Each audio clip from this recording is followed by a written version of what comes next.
كسبنا السوبر، احتفلنا، الموضوع بقى حلو، يلا بقى نحدد قائمة اللعيبة الراحلة عن صفوف الفريق خلال الفترة اللي جاية. على الأقل في كل مركز لاعب هيودعنا أو هيتحط على قائمة تقييم الأداء خلال الفترة اللي جاية. فيلا بقى بينا نبدأ بسرعة. فريق كامل هيرحل عن النادي الأهلي. في مركز حراسة المرمى يمكن يكون المرشح الأول للرحيل هو حمزة علاء، وإن كان على سبيل الإعارة. اللاعب ملوش مكان في الفريق، خصوصا مع تواجد سيحة ومصطفى شوبير ومحمد الشناوي، ودي حاجة طبيعية جدا جدا جدا.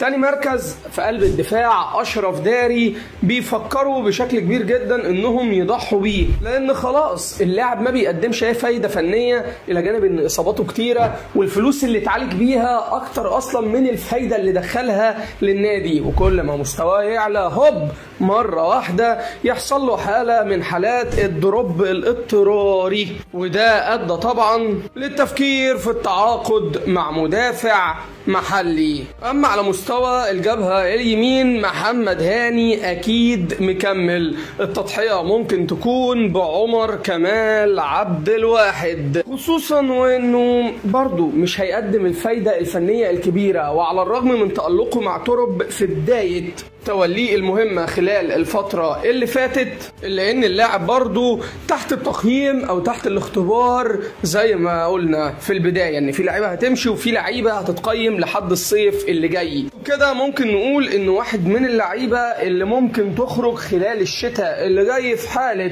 التعاقد مع باك يمين كويس. أحمد عبدين طبعا كمان عرفنا إنه هو هيقضي فترة معايشة في أحد أندية الدوري البرتغالي، وده برضو تحطه ضمن اللعيبة اللي في قائمة قلب الدفاع، لأنه بيقدر يلعب ديفندر وبيقدر برضو يلعب كقلب دفاع. حط معاهم كمان أحمد رضا من اللعيبة الغريبة جدا جدا في النادي الأهلي. الموضوع مش مقتصر إن تم التعاقد معاه في وقت الأهلي كان محتاج فيه خط وسط، لكن تواجد أليو ديانج ومروان عطية ومحمد علي بن رمضان ورجوع إمام عاشور هيصعب عليه المهمة، وبكده ممكن يخش في أي صفقة تبادلية أو حتى يرحل على سبيل الإعارة خلال يناير اللي جاي. في مركز الباك الشمال تقريبا كده كريم فؤاد مش هيبقى ليه مكان في ظل الاعتماد على احمد نبيل كوكا ومحاولة تجهيز محمد شكري خلال الفترة اللي جاية. مركز الاجنحة حالته حالة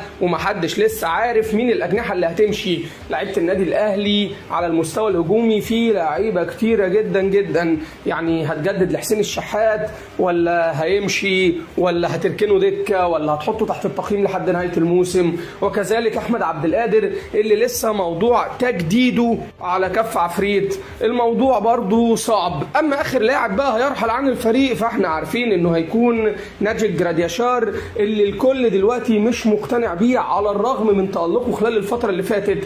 ترب شايف ان مش ده المهاجم اللي يناسب خطته خلال الفترة اللي جاية، وشايف ان رحيله على سبيل الاعارة او البيع النهائي والاستفادة من مبلغ بيعه هيبقى افضل من بقائه وعدم مشاركته او المشاركة وهم مش مقتنعين بيه. تفتكر بقى ان اللعيبة دي تستحق الرحيل عن النادي الأهلي؟ لنا رأيك في التعليقات.